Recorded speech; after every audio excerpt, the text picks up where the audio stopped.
Today's episode is brought to you by the Tax Defense Group. Did you know that in order to get your stimulus check, you had to have filed your taxes for the 2018 or 2019 tax year? If you haven't filed yet, there's good news. The Tax Defense Group can rush e-file your taxes. They know that millions of Americans are struggling, and they want to make sure that you get your stimulus check sooner rather than later. Call the Tax Defense Group today at 800-850-7973 to get started. And you can visit them online at thetaxdefensegroup.com. And our other sponsor for today is Writer Junkie. Due to the global pandemic, Writer Junkie is offering their resume writing service for only $100. And with the 3-day turnaround, you can't beat that price and delivery time. Call Writer Junkie today at 805-587-7966, and you can visit them online at writerjunkie.com. Mention that you saw this ad on UCAS Studios, and they'll get right to work.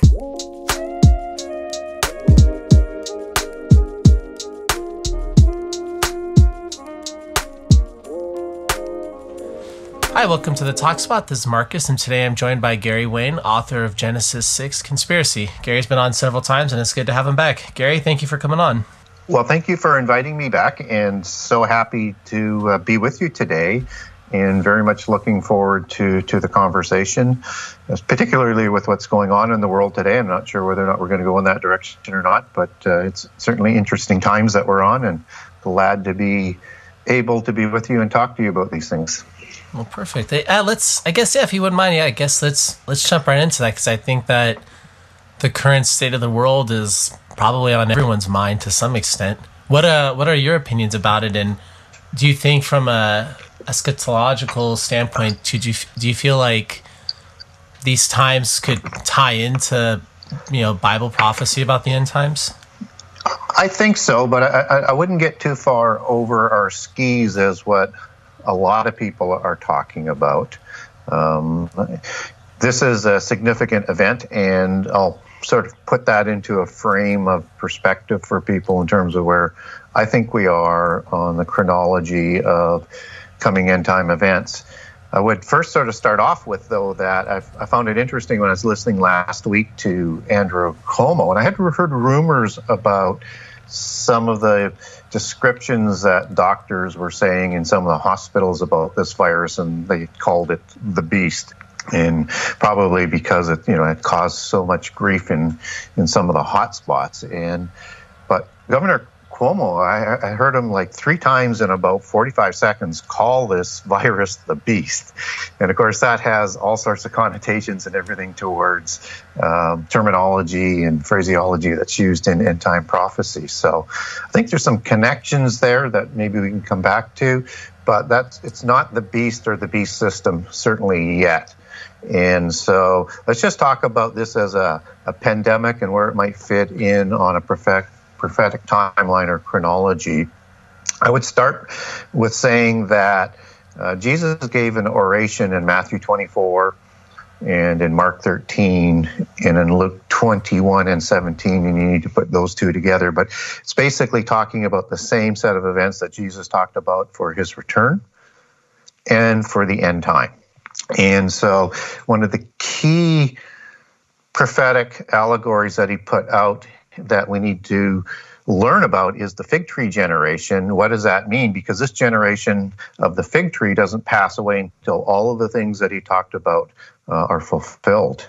And in prophecy, the southern kingdom, which is Judah and a couple other tribes, and also has Levites in there as well, is separate from the northern kingdom. In prophecy, Judah is the fig tree.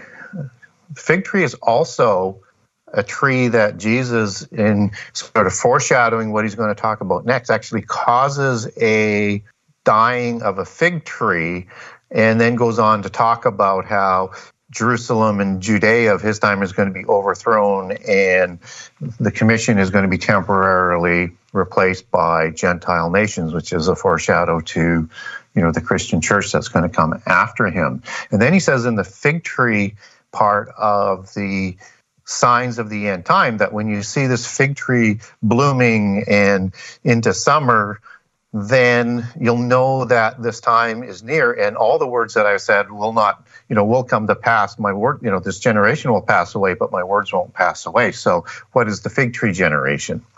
And how long is a generation, which is very, very important to keep things in mind. And in the Bible, we get 70 years in the Psalms, and in Genesis 6:3, 120 years. We don't know exactly the length of it, of a generation that is being implied by Jesus, and it could be shorter than that entire generation, just as he talks about in Matthew about shortening the days in the last 3.5 years. Typically, when we look at the southern kingdom as the fig tree being in the land of the covenant, that happens in 1947. But more importantly is that most prophecy centralizes around the city of Jerusalem. And so if you look at pretty much all the different prophecies, it's all centering in on Judah being in Jerusalem and having control of Jerusalem. And even being able to, in the last 7 years, or the first 3.5 years of the last 7, being able to do a sacrifice on a wing or extremity of the temple. So in 1967, the southern kingdom of Judah, the present-day nation-state of Israel, took control of Jerusalem. And it's interesting in the last year or two that President Trump recognized Jerusalem as the capital, which sort of signifies a closing in of timing on the end time. So that leaves a window, if it's 70 or 120 years, of somewhere between now and 2037, and or another 50 years after that, closer to about 2090 as being this last generation, if that's the fulfillment of the fig tree generation. Now, Jesus moves on and says that there will be wars and rumors of wars, pestilence, earthquakes, and famine as the beginning of sorrows. And sorrows goes back as a definition because in my approach to the Bible, it's a literal approach, and all allegories are defined within the Bible. These are birth pangs, and they're connected to birth pangs and sorrows in the Old Testament that Jesus is referring to in Isaiah 13, Hosea 13, and in a couple chapters in Jeremiah. And so I have those verses. If people want to get a hold of me, I'll send them to you just so you know that how that beginning of sorrows is defined in the King James Version as, and in other translations, it'll just say birth pangs. And so what that means is that these are going to be the signs before we get into the last 7 years and are quickening and becoming more intense as we go. And so that these are not the seal openings, because at that point in time, even though they're the exact same catastrophes, they're larger by the time of the seal openings, which is 25% destruction of the entire world and of the land and of the earth. And the trumps are 33%, and then the wrath bowls are 100%, except that Jesus steps in to prevent that from coming to 100% completion at Armageddon. And so when we look at understanding of the birth pangs and all of the catastrophes that are related, and then also in association with how that's associated with war, conquest, war, typically, and of course, big disasters like earthquakes or hurricanes will bring about famine and pestilence. They seem to be all sort of related. So we've got this isolated birth pang that's a pestilence or a pandemic that's part of the birth pangs, but it's not really associated with all the other birth pangs, which will be going on all at the same time, except for maybe earthquakes, which are increasing around the world and increasing in intensity. We've had famine in the past, but we haven't had a whole lot of famines lately, and it's the war aspect. But these birth pains will continue to intensify as we get closer to the end time. But what I do think is what this pestilence is doing is catastrophes have a way of bringing about a prophetic timetable and brings about prophecy in ways that happen much more quickly than what people think. And so I think this is being used right now and being implemented with that things are going to be transitioning into a new normal.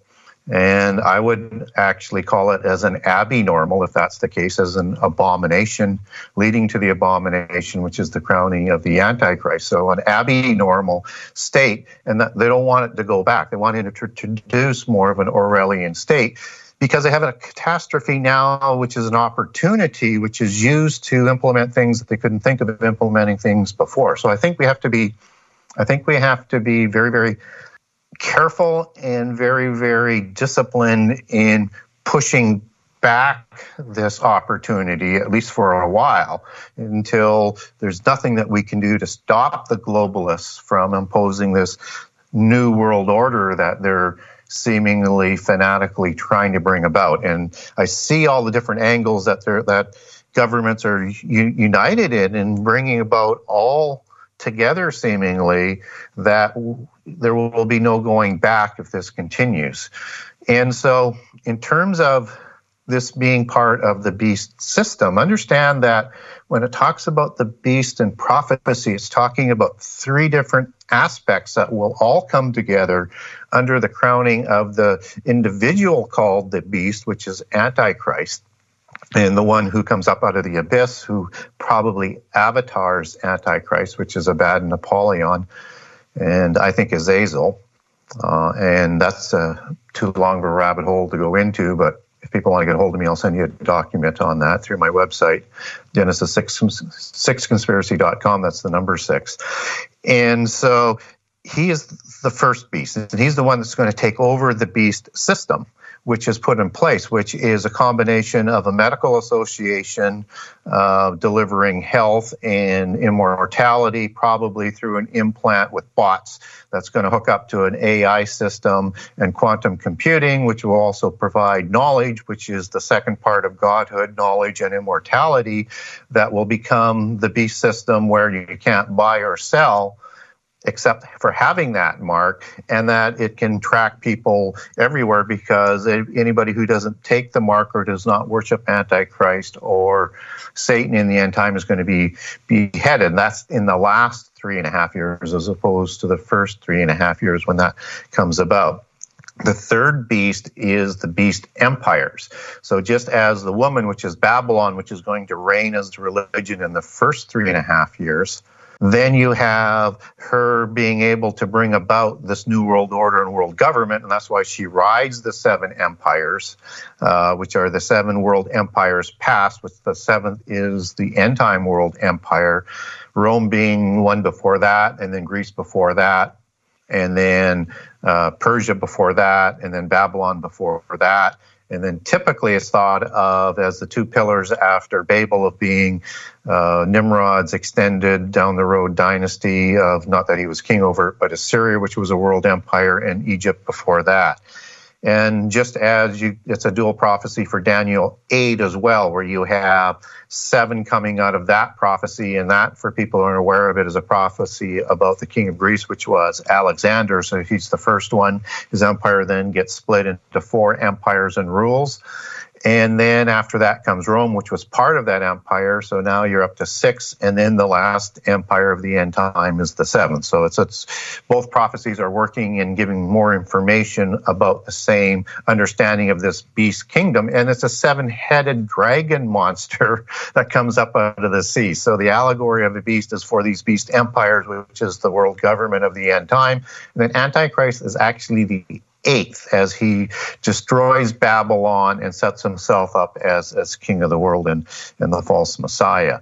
So that's just kind of linking all of the things as to where we're going to go and where I think that we are, but we're still in the birth pang periods and the assembling of world government and the beast system.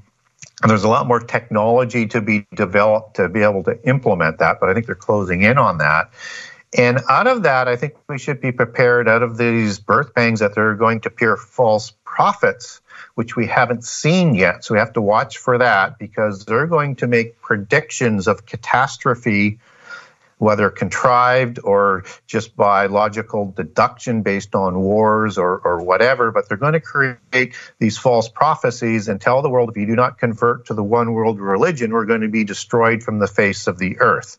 Just as the people of Babel came together as one people with one religion under an Antichrist archetypical figure named Nimrod, within 100 years after the flood. And of course, that's where Babylon of the religion is based on, and that's the religion that crosses the flood from Enochian mysticism. So I know that was a long rant, but I think it was, hopefully I gave a quick summary and put some things into perspective on it.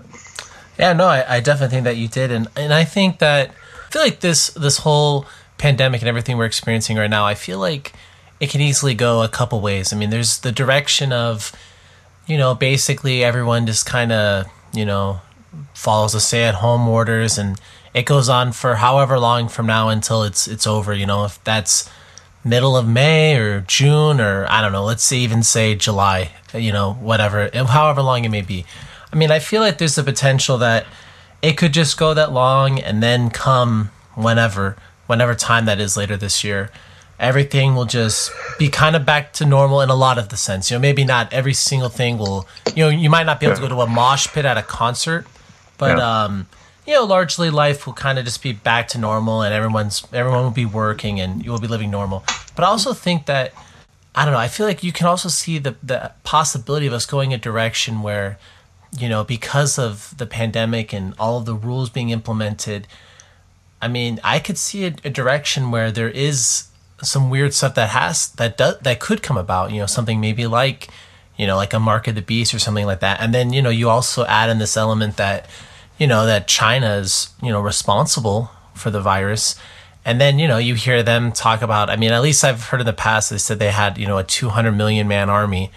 And you hear that and you're like, okay, that's really bizarre that, basically now, at least the US, I know there's some other countries too that are very, angry at China. And I'm not saying that they'll necessarily go to war with China, but I feel like you can kind of see the groundwork where something like that could potentially happen, or the Mark of the Beast through this virus could potentially happen in a way that, at least in my life, I feel like those two things coming to fruition, like a war with the 200 million man army and the Mark of the Beast, I feel like we've never been in a situation in my life where I could see that happening. And now maybe that could be the case. Yeah, you see a lot more of the pieces, whether it's geopolitical or technology, how the world has been working together. And you see that possibility as the odds increasing significantly than what it would have been over 20 years ago. Because, again, you just see more of those things coming together. And I do agree with you that, this pandemic could just sort of go away and never come back, like SARS just died out. And if my memory serves me correctly, they never actually found a vaccine for the SARS. So there's a good possibility if it doesn't come back that, we could just move on, and we're only going to get a smattering of things that they were able to leave in place. But if you get some other dominoes that are going, or you get a resurgence of the pandemic in the fall or in the winter, then that could change things significantly, because we're already starting to see, as you see, some fallout from a very short period of time, let alone what it's going to take to kickstart the economy, particularly if it goes on for longer with the shutdown, or it comes back and then there's another shutdown, and nothing will cause things for change and disruption in terms of peace and civility around the world if you have a monster depression like what would have happened in the Great Depression. And so hopefully those dominoes aren't putting in place, but we're also seeing food supply issues in terms of, we have to ensure that the farmers are going to continue to produce food, and that supply is able to get to the market. And we're seeing disruptions of that in a significant way. And then we have the trade issues that are going on in our supply systems with the China problem that you're mentioning going on, that we don't know what the resolution, what that's going to be, but that is going to change things somehow, some way, that probably creates more tension.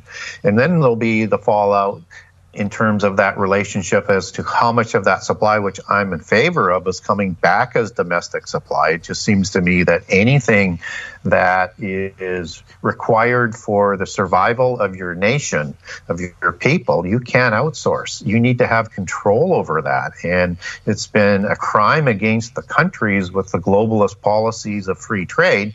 And I'm not anti-free trade. It needs to be fair trade, and we need to look after how we survive in a catastrophe, which seems to me was absolutely either ignored or planned to take the ability away to survive after a catastrophe by the globalists. And, you can go whichever direction that you want with that. But these are changes that are going to have significant effects greater than if, we get through this and only a few of those restrictions are in place. But they are putting in in place laws, procedures, infrastructure that will supersede even a quick recovery that are going to affect our lives no matter what. So it's a matter of the degree of how this birth pang is going to vibrate around the world and whether or not it pushes over another domino, because if you have people not shipping wheat and rice and things like that out, does that start a famine? If we have, for whatever reasons, some large earthquakes or tsunamis that go on, how does that affect things? And if you have trade wars going on, how does that affect things? And does that lead to war? So all of these things, in a very complicated world, aren't working in separate lanes. They're all working down the same directional highway, and they need to make sure that everything is not going to cross over that center line and cause a head-on crash. And I'm not convinced that that is what the leaders are actually looking at doing. It seems to be they're more interested in saying, how do we get more control? How do we take more rights away?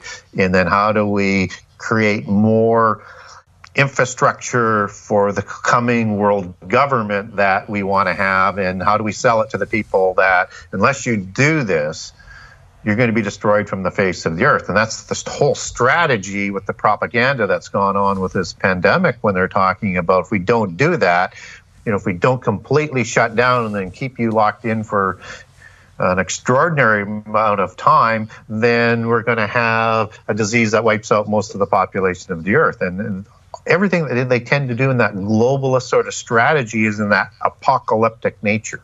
So expect that to continue no matter what happens. There definitely is a huge, I don't know to word it other than a huge ideological clash when it comes to that issue. I mean, you have some politicians that, completely want everything shut down. I mean, you might have heard of, this governor of Michigan and the way that she's acted and grabbed power and the protests and everything like that. And you have people that agree with her. And then you have other politicians, and you have, I don't know how many people that are basically saying, I'm done. I'm done with the whole lockdown and everything like that. And I'm ready to go to work. And it really is. I mean, again, I don't know how every other country, I'm not really sure how, they're necessarily, I don't know how people are responding in Germany, for example, but there definitely is a huge ideological divide. And I don't know, I feel like, in my opinion, and I mean, I'd like to hear your opinion about this too, I almost feel like this won't necessarily lead to end of days Bible prophecies. I almost feel like, though, this is almost, just more of like a trial run.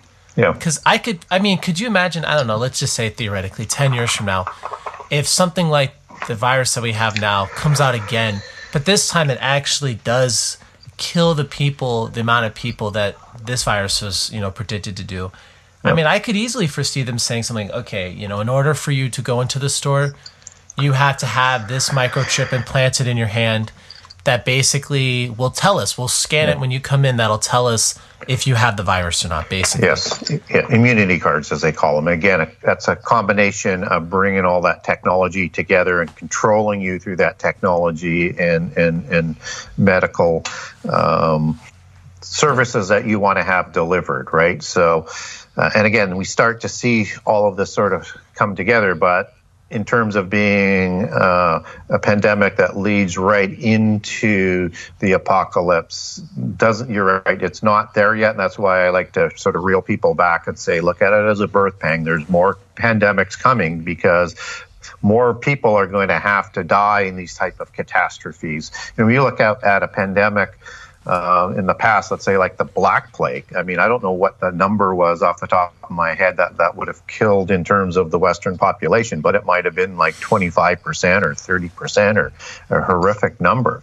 That would be where this type of thing is heading. So I would expect this is just the start of the birth pangs in terms of pestilence, that we'll see larger ones. And then if we look at the last large one that we had, a significant one, that was the influenza after World War I, and how many people that destroyed. That was a direct result out of war. And I would look at that as that type of analogy where the the significant pestilences come from, unless it's a contrived one. And that really goes down a conspiracy trail in terms of, and even in this case where the speculation was the coronavirus developed? Was it released purposely in, or was it a naturally causing one that got out through a market, or did it leak out of a lab? And I think we're going to find out it probably wasn't intentionally released. At least that'll be the story that we're told, but it probably did come out of that lab in Wuhan, and just is one of those things that we need to keep an eye on in terms of utilizing what we've learned from history in terms of these pandemics and wars, and how those pangs come together in terms of what we should be looking forward to in terms of, if it's an end time scenario, how they will come together in the future. So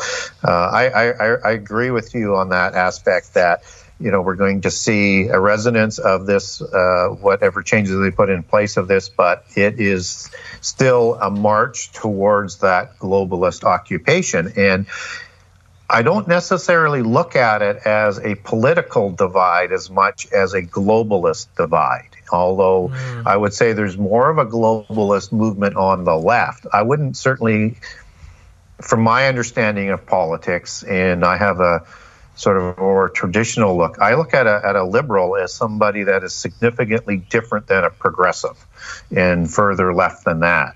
And so, but on the right, you also have globalists that are on the right side of the spectrum. And they are doing and pushing a number of the same globalist policies. So you want to be careful. People want to be careful of just saying it's just one side. I think the Democratic Party in the U.S. and the left-wing parties in Canada, where I'm from, have more of a leftward swing than a liberal. I think they're into progressivism, which begins in extremism of leftist policies, and the progressives and further left are wanting to utilize this to bring about more of the globalization, but understand it's also on the right. So I guess one of the things that I would look for is anything that they're talking about, they'll talk about it in ways that you can understand. So whether on the right or the left, understand there's globalists that are doing it, and they're the ones who are always promoting perpetual war are globalists. The ones who are always promoting the UN or the WHO organization in a positive light, no matter what, those are globalists. The ones who are promoting false information about anything, whether it's from, the apocalyptic nature of global warming or population or whatever else that they're going to use, they're using that to transcend borders in a globalist fashion. So look at that information as maybe being partly true, but used as a political tool. Those are globalists. They talk the same language of apocalyptic nature and bringing the world together. You've heard them on the media. The globalist ship has already sailed, so why are people fighting this? They talk the same language, and right now the media is completely globalist. Yeah, and I think it was a really good point. The media for sure is. The fact that, at least in the U.S., all the ownership of the media, God only knows who even owns all of it and, what parts of it. And I think you're definitely right. From let's say a Republican Party standpoint in America, you look at somebody like, the Bushes. They were certainly globalists. You look at other people like, John McCain or a Marco Rubio type. I feel like it's so hard to say with Trump exactly. With him, obviously it's not the same. And the presidency's still ongoing, so it's hard to tell while it's happening exactly. Right. But when he ran, and even now, this idea of the rejection of globalism, and that's something too that I also find very fascinating, is that it seems like over the last, 5 years or so, it seems like there's been a bigger rejection of globalism in several countries on the planet than there's ever been before that, or really ever since, let's say the end of World War II to mid-2010s.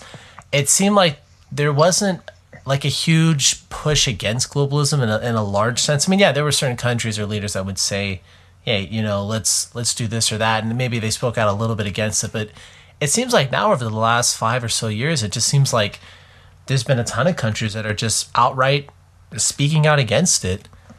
Exactly right. And it's going to continue to have a pushback. And the globalists are absolutely beside themselves about that. And that's why they're attacking anybody ruthlessly who's pushing back, whether it's the Brexit or some of the policies that Trump has talked about or has introduced. And I'm going to come back to his role in a second in terms of how I see it. So expect then that they're going to want to bring about more of an apocalyptic nature to, for lack of a better word, and no pun intended here, to trump the pushback, right? And so catastrophes will tend to roll over that pushback and bring it in a way that they don't want to do it. They would rather just seduce people into the arms of the globalists. But at the end of the day, they'll cattle herd them through catastrophes.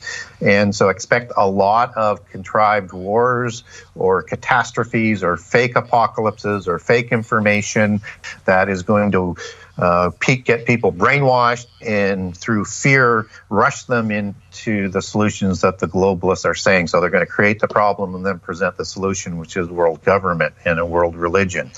So when I look at what Trump has done, and you're right, you always get a better idea through the lens of, a decade later or 4 or 5 years later after the regime has left. I'm not convinced that he is anti-globalism, as he wants a different role than what the globalists beforehand were seeing for the United States. And so he's not destroying all of the free trade agreements. He's renegotiating them so that the United States gets better treatment or wins more, however you want to look at that, in those treaties. So he's looking for the U.S. to have a larger role than what was being done before, and particularly with the Obama administration, about crushing the economy, lowering the status of the U.S. Around the world, having them lead from behind, not from the front, and to permit that lowering of the standard of living and manufacturing and economic power, which eventually will drive the ability to drive a military power, to a position where they're not a domineering player in the world government, so that it's more equal. And that's what I think what the globalists are trying to do, to have the rest of the world say, yes, we can accept America in as long as they are accepting of a lower position. And the only way to do that is to reduce them. And so I think Trump is saying that for 2 reasons. One, he wasn't permitted to run as a Democrat, which he was before. And secondly, he just wants a larger role in the U.S. for that globalist position. So he still moves the globalist agenda along, but in a little different sort of framework than the Bushes or the Obamas have done so, or Clinton, and all the way back to Reagan. Although Reagan wasn't as much of a globalist, but still he was still moving with trade policies in that direction. I think Trump, and again, not to put him in the same bed as Putin, so don't misread me on this. Putin is doing the same thing. It's not that he's against the New World Order. He wants a larger role for Russia. So they're both kind of doing the same thing. And what you see with Xi out of China, he wants a larger role as well. So you see a lot of positioning with these powerful leaders in terms of what that role is going to look like. Yeah, I think you raise a really good point. I mean, those 3 countries, they certainly are doing that. And that's why I feel like, it'll be interesting to see if conflict between them is, in some sense, kind of inevitable. But one of those, I think, power blocks that I'd like to hear your opinion about would be, the European Union. I mean, the European Union, the whole, idea behind it is this idea of, basically United States of Europe that, with all of their countries put together, they have the largest economy in the world and they could have this huge army and they have all this influence. How do you see Europe in that conflict potentially going forward between U.S., Russia, and China?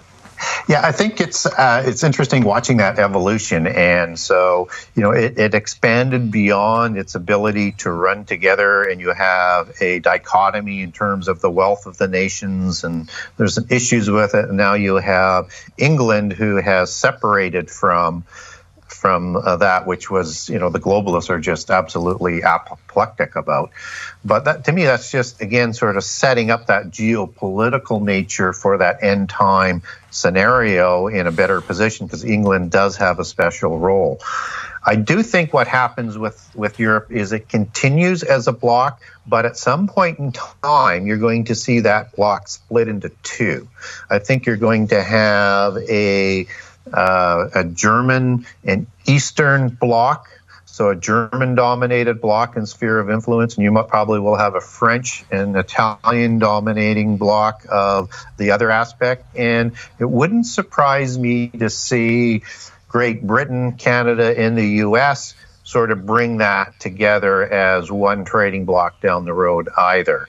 And I'm not prophesying anything. I'm just saying, in terms of how I understand that end time geopolitical scenario, it makes more sense that is the case. And I would expect to see, as we get through this pandemic and Brexit gets finished off, that you start to see discussions with that, because that's a natural trading alliance that makes sense. And, Mexico may be part of that, or Mexico may be moving off down the road as part of a Central American trading bloc, and then another separate one in the U.S. So the way the Club of Rome, who divvied up the world into the 10 spheres of influence, or trading blocs, or empires, as the Bible would call that, and not without coincidence, both divided. The Club of Rome divided the world into 10 of those, just as Daniel 2 and 7 and Revelations 13 and 17 talk about this 10 king empire of the end time, where you have these blocks of nations that will send one representative bloodline king to rule this council of the world in conjunction with the universal religion who permits this thing to come about. So it's not quite unfolding the way the globalists would like, but directionally they don't really care. It's just a splitting up of the powers. How is that power going to split? Which families are going to be running those powers? Well, I mean, I remember probably, 10 years ago, I feel like, there was a lot of talk, or there's a lot of things being written about, just the idea of how the European Union was basically the modern Tower of Babel. And I remember some of the artwork that they used for the European Union looked very similar to artwork from the Tower of Babel, and just this whole idea of, we all speak different languages, but we're all this, we're all a part of this one entity. And I think a lot of people at that time really thought that the European Union was going to play a significant role in the end times. And now it seems like, again, this could be way off, but it just seems like out of those four entities that were talked about, I mean, maybe you could say Russia is the least important of Russia, China, the United States, and the European Union. But it definitely seems like, for sure, that the two powers seem like they're really jockeying the most are the United States, number one, and then China. And I don't really feel like Europe is, I don't know, I feel like a lot of that talk about the European Union being a huge player in the end times, I feel like that's not being talked about as much anymore. I don't know, maybe it might be off there. Well, it isn't. And again, people got way out too far in front of where we were on the prophetic timeline and read too much in, and some of them were saying, well, it's going to be the 10 nations of the EEC. When it hits 10 nations, that's going to be that new world government, right? And of course, it went way beyond 10 countries, and that's why people have to be careful. But the U.S. Will have a big role in the end time, but so will Europe, so will Russia, so will China. And what we do see when I look at that end time geopolitical scenario and the wars that are involved is that you will have a significant presence of Europe, but split Europe that's involved on that end time role. I see Russia as still having a large power and wielding its influence to create this great alliance of Ezekiel 38 and 39, and that is an end time war. And in there's an alliance of countries that includes Gog and Magog, and Gog and Tubal tend to be related back to Germany, and which would therefore have to be its own sort of empire in its own right, and Magog goes back to Russia in terms of migrations of people. And then you have Persia, which is Iran, that's rising, and it still needs to take over Iraq and a few other places to get a little bit bigger. And you have some North African countries, so you have an alliance there. And then you have the kings of the East, which are, arguably going to be India and Russia. And China, but India tends to be part of that Persia group, and could be somehow part of that Gog war. That is the 200 million man war of Revelation 9 that you were talking about, which is the counterfeit Armageddon, that Antichrist coming out of the Roman Empire and out of the Greek empires, as Daniel 8 would talk about. And that could be anywhere around the Middle East and in Greece or in the Roman Empire. He will come out as the winner of this and take credit for winning this war as part of his pedigree to be the false Messiah and deceive even the elect, because who would imagine that you could have a war worse than a 200 million man war that happens in Revelation 9. And the timeline of Revelation 9 is before the midpoint of the last 7 years and before Antichrist rises to power. And after that war, when an overwhelming army, as Daniel talks about, is wiped out before him, he moves his armies into Jerusalem and crowns himself as Antichrist of the world in the temple, which is the abomination, which is the midpoint of the last 7 years. So I see that European influence rising and splitting, but still rising, but maybe not looking like the most powerful groups of nations on the earth until just before. But they will have to start arming themselves to become a military power. And then you have, from a Armageddon perspective, you have the kings of the East that are coming into Armageddon. And again, I think that's going to be the Chinese armies that are going to cross over and be part of the Armageddon War. And you have a U.S. role in there that I'm not going to sort of get into, but that comes from some Isaiah prophecies in terms of how it reacts to this invasion into the land of Israel in the Gog War, which is also the Joel 1 and 2. So for people who may be following intently on some of the details I'm providing here, Ezekiel 38 and 9, Joel 1 and 2, and Revelation 9 is the same war. And then in Joel 3 and 4, that moves on to the Armageddon War, which is in Revelation 19. Well, I think that's something that I've also kind of thought in the past too, when I think about, like the end times and, like you said, like these wars. And one thing that I've just kind of thought to myself is, are there going to be like good, like, so to speak, good countries when the end times come about that are going to actually be fighting against all the evil in the world? Or is it just basically these wars are going to happen amongst basically everyone's bad, but everything's kind of just being played off for a role? Yeah, so not everybody's going to be bad, but all the countries will be led by bad people. And so we have a description that comes out of Daniel 2, iron and clay, that as iron and clay don't mix, neither will this empire. And they'll be clashing amongst themselves, all jostling for what we talked about earlier, a larger role. And at some point in time, the Alliance of Nations that's led by Gog and Magog are saying, we don't have a big enough share, and we are going to start this Revelation 9 war that comes towards the midpoint of the last 7 years. So after that world government has been put together. And so when we look at that, though, as being imposed on the whole world, you have this new world order, you have this universal religion that is imposed on everybody. It doesn't matter whether or not you're Christian or you're Jewish or you're Islamic or whatever, there are going to be people who resist. And there will be people of goodwill amongst those people all around the world who will resist and push back. And there will be large-scale persecution of people who do that, and particularly Christians who aren't deceived and don't convert. And Christians will be persecuted absolutely worldwide. And in the second half, all the people who do not take the mark will be persecuted.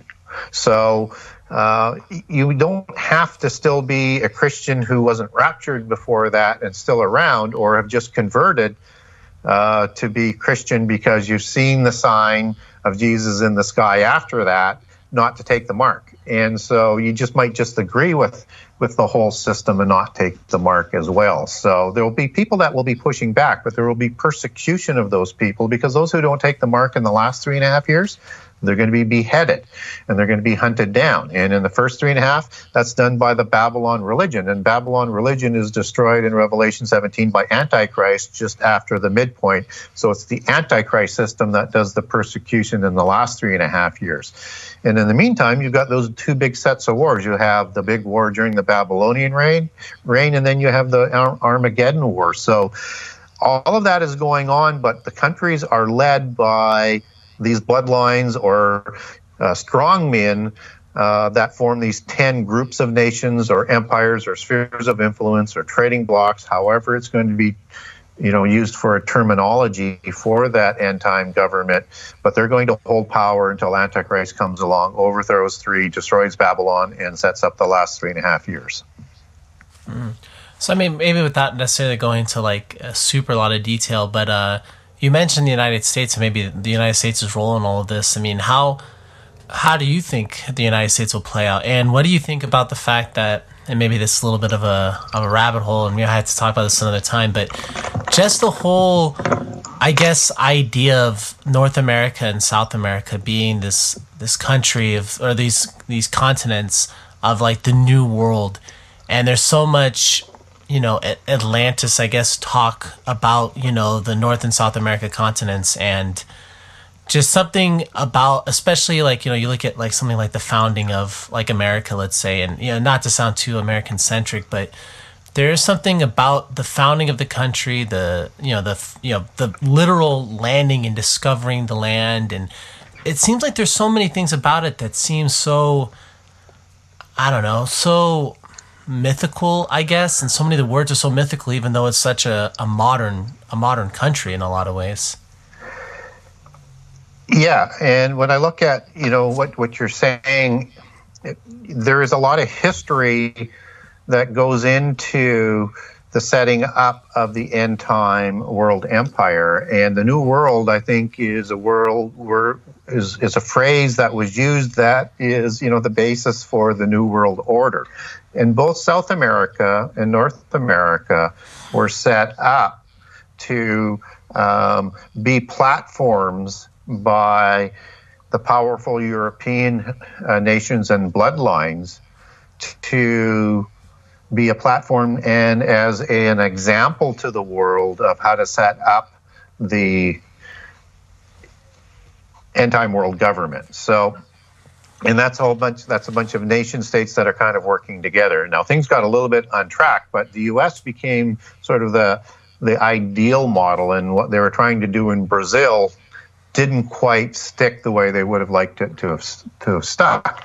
And it's been the secret societies and the bloodlines' dream to have a world order, and they looked at the New World as being that platform, and they wanted these individual nations that would have one central government with separate powers but working together as one unit. And so when we look at how that is going to transpire for the end time, I think we see the U.S. as being this great, powerful nation. It's not Babylon as what a lot of people would look at U.S. being. When they describe it, they look at New York and they say this is Babylon. No, the U.S. is going to be part of this trading bloc. It's going to have a very powerful trading bloc, and I think it's the nation that is responding to help in this Gog war in the end time by destroying a lot of the Magog and Gog army, because it's the islands around the world and the borders beyond Kush, and that will give an indication as to people as to what I'm talking about when I'm talking about United States and prophecy. And there's like I say, there's a terrific Isaiah prophecy that if people want to get a hold of me, I'll send you that and give you some information on it in terms of why I think that's the United States. But I think the U.S. is going to be reduced in power through some sort of catastrophe or civil war or war of some sort, where they're not being that dominant world power, that dominant policeman, but they're always going to be there for the nation state of Israel.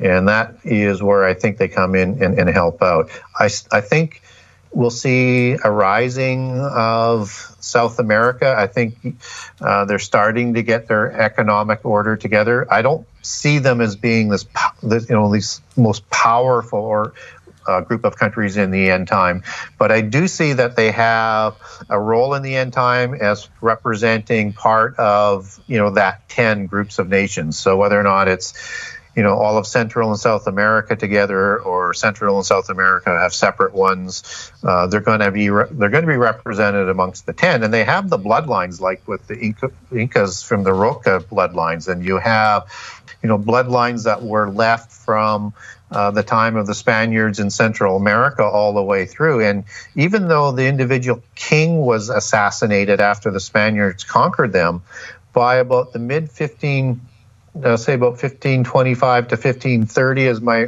memory recalls, all of those bloodline families had all of their rights reinstated that they had before, answerable to the dominant European countries of Spain and Portugal. And then they started to intermarry with those royal bloodlines. So those bloodlines are still in place that I think will be stepping forward to run those countries, just like you have the Li family bloodlines, which is still dominant in China, that Xi takes his bloodlines back to, that will be representing the China-dominated empire.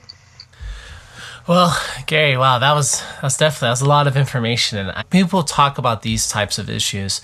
I feel like everything is so centered from the Western world standpoint.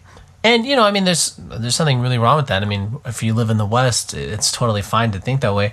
But I think, even for myself, I think thinking about, like, the East, especially thinking about a country like China and its role, I think there's not a lot of talk about that, really. And like what you were mentioning right now, this whole bloodline even in China. And I think when it comes to the kind of end of time type of, like theories or prophecies or even like speculation, I don't think that there's a lot of emphasis put on that area of the world. So hopefully, the next time you come on, we should dive into that a little bit and see, talk about maybe India and China and Japan and kind of what their role could be, and kind of maybe a little bit of their background and all of their bloodlines and all of that stuff. But Gary, well, definitely, thank you so much for coming on. And as always, how can we follow your stuff, and when do you have new materials coming out? Gary, are you still there? I think your mic might be on mute. Sorry about that.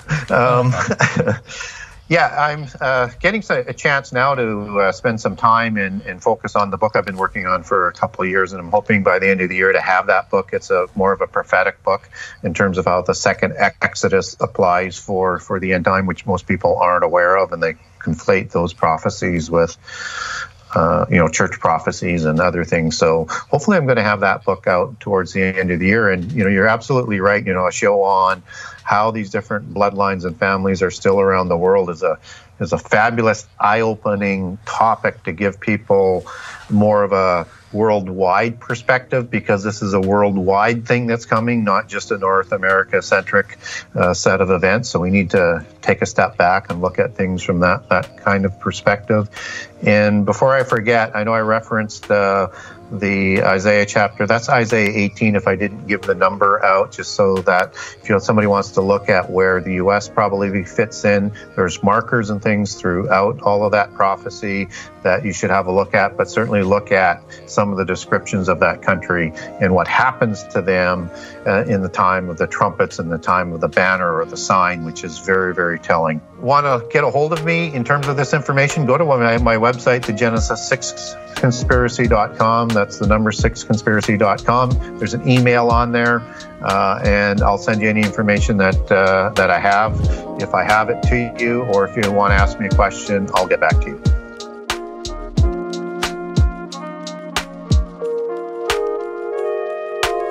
We want to thank today's sponsors again, the Tax Defense Group and Writer Junkie. You can contact the Tax Defense Group at 800-850-7973. And Writer Junkie's phone number again was 805-587-7966.